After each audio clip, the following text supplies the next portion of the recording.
Sons weekly असेल, दंडी courier असेल, त्या बातम्याही काही शिवभक्तांनी आमच्याकडे दिल्या की या बातम्यानुसार हे वाघनख हे व्हिक्टोरिया व अल्बर्ट संग्रहालयामध्ये आहे.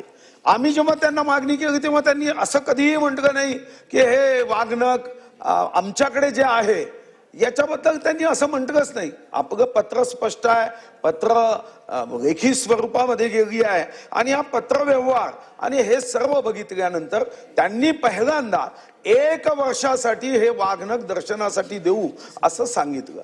पण आपण पुन्हा प्रयत्न केला आणि या प्रयत्नामध्ये 3 वर्ष हे वाघनख आपल्याकडे राहील असाही निर्णय हा अध्यक्ष महाराज करण्यात आला. हा निर्णय केल्यानंतर अध्यक्ष महाराज मला सांगायला आनंद होतोय की 19 जुलैला हे वाघनख साताऱ्याच्या सरकारी म्युझियम मध्ये छत्रपती संभाजी महाराज, छत्रपती शिवाजी महाराजांचे वंशज व त्या ठिकाणी असणारे सरदार यांच्या उपस्थितीमध्ये 19 तारखेला हे वाघनख साताऱ्याच्या संग्रहालयामध्ये दर्शनासाठी ठेवले जाणार आहे. आणि यासोबतच शस्त्रास्त्र दालनाचं उद्घाटन सुद्धा 19 तारखेला होणार आहे, ज्याचं निमंत्रण मी सभागृहातल्या सर्व सदस्यांना व महाराष्ट्राच्या तमाम शिवभक्तांना या माध्यमातून देतोय. मला एका गोष्टीचा निश्चितपणे आनंद आहे की हजारो इतिहासकार आहे, जे संशोधक आहे, त्यापैकी फक्त एका संशोधकांनी याबद्दल प्रश्न उपस्थित केले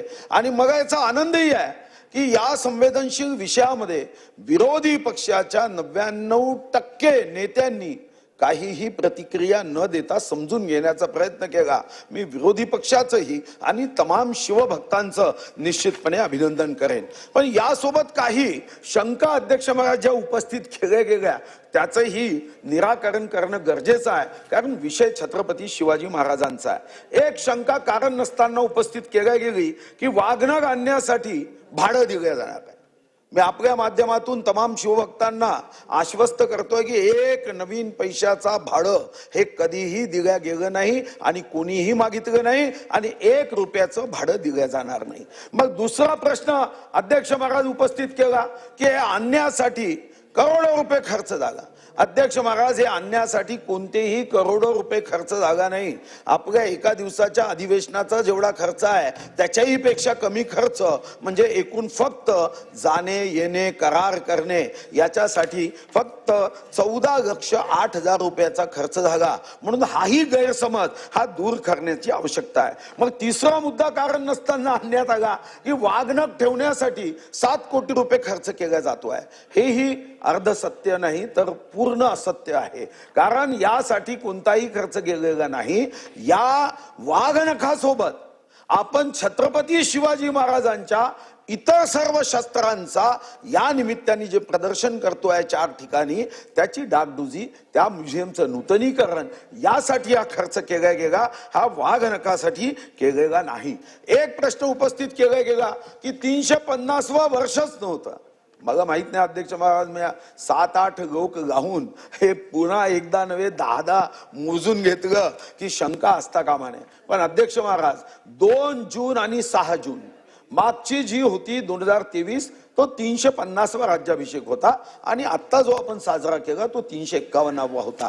पण 350व वर्ष म्हणून आपण विविध कार्यक्रमाचं अध्यक्ष महाराज या ठिकाणी आपण नियोजन केलं आणि या माध्यमातून आपण अनेक कार्यक्रम हे या निमित्ताने आपण केले की छत्रपती शिवाजी महाराज यांचं अतिशय अध्यक्ष महाराज आदर्श राजा आणि रयतेचं राज्य ही कल्पना ही सर्वसामान्य लोकांपर्यंत पुन्हा एकदा पोहोचवता यावी या दृष्टीने अध्यक्ष महाराज या ठिकाणी आपण काम केलं.